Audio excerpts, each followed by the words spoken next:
So this is the video for the final project in platform. So first kay mag-demonstrate sa ta sa Docker and ang Railway kunyara ta mag-explanation sa files. So adto ta sa Docker and X na to na Docker and ta sa app.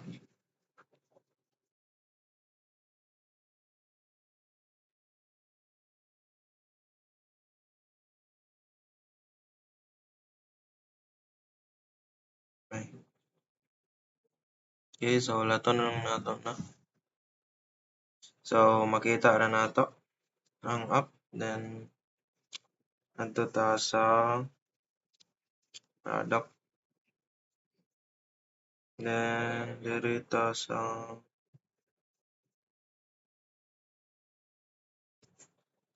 save kare sa PHP admin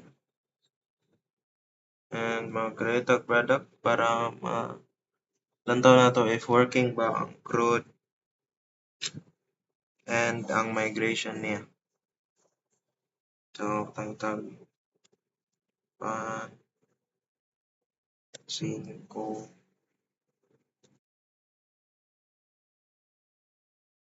save na to ang product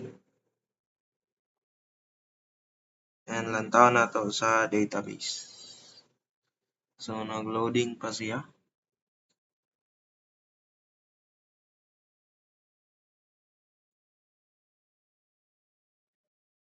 Okay, so diri nakita na to sa then ato lantawon if na ba.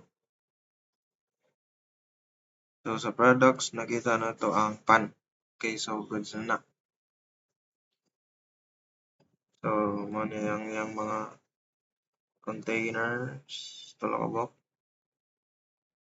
Kani usa kay sa database, yung PHP, then sa app. So, tulo. Next kay ang sa railway. Natabunan man sa ano. Tara, kita ra. So mo ni ang sa railway. So sa SQL nato kay gibat nga nato og variables ay ni auto ra day.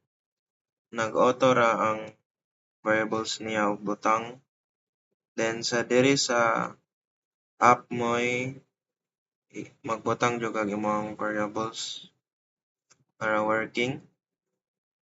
Then sa deployment para ma-deploy siya kay nag-connect sa GitHub para mas dali ang process. Then para lantaw nimo if working ba kay natoy option diri nga kanang auto nga domain, so mo ni siya. So i-copy nato then i-X nato ni. Then atong lantawon if working pa ba siya. Okay, so working ra siya. Next kay sa file explanation. So sa deployment, database, okay na. Okay, so adto ta sa Docker ignore. So ang Docker ignore mo ni siya yung mga dili niya i-appeal og butang sa Docker nga mga files. Next is the env. So env is naka-production na, so off na ang debugging and yes, wala na yung debugging. Then random string for security sa app secret. Then database URL for the database. Then ang mga credential.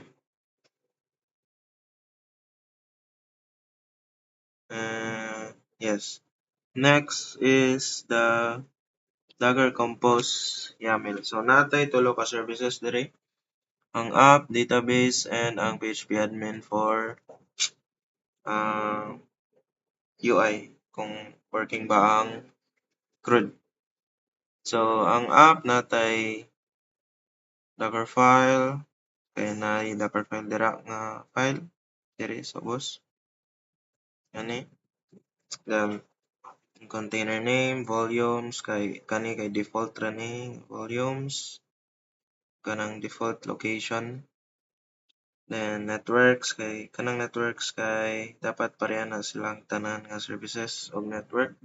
It depends on DB, so kani mo ni siya usa moon ang uban. Environment, so production, app secret, database URL. So naa ni siya CNV. Yung gibutang na siya sa port 8080. So muna yung port. Next is the database. Image. So kani gikan ni siya sa Docker. Gibot nga na to container name nga nani. Next is the credentials for the database, and the port, volumes, and network. So pareha ra Japon. Next is the PHP admin. Kaning image. So gikan Japon ni siya sa Docker. Put nga nato container name. Yung kani para dili ta magsigig login, and port depends on DB networks. Kana. Next is the Docker file. So gasugod ko sa PHP version, which is 8.3, then default nga working directory, then install sa mga dependencies. Next is the PHP version, PHP extension day para working ang atong PHP. Next is the composer and all the files, project files. Then Nginx configuration diri. Then install composer dependencies. Then permission for Symfony nga maka-kuwag cache and log. Then entry point. So ga-download tag entry point diri. And for railway port. Next is the entry point. So sa entry point, mag-set ta og port configuration, which is the 8080. Then sa permissions, fixing permissions, so fixes the variable directory permissions, so Symfony can write and cache the logs. Next is clears. Where is the cache operation? Dara, clear cache.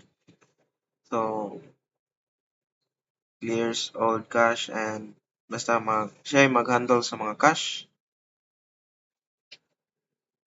Next is permissions again after ma-clear ang cache. Then database migrations nga para ma-working atong database. Then start services from PHP FPM. Then yung kaning port kay 8080. So para ni siya sa Nginx nga kaning sila para na siya sa Nginx. Then starting Nginx, then i-execute ang Nginx. Next kay ang Nginx. So ang for the Nginx kay for the Nginx is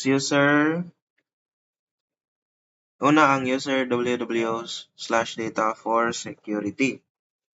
Then worker process auto uses all the CPU cores. Mani dayong nanapod siya mga logs para sa debugging kung na may error. Includes all virtual host configurations from the directory kani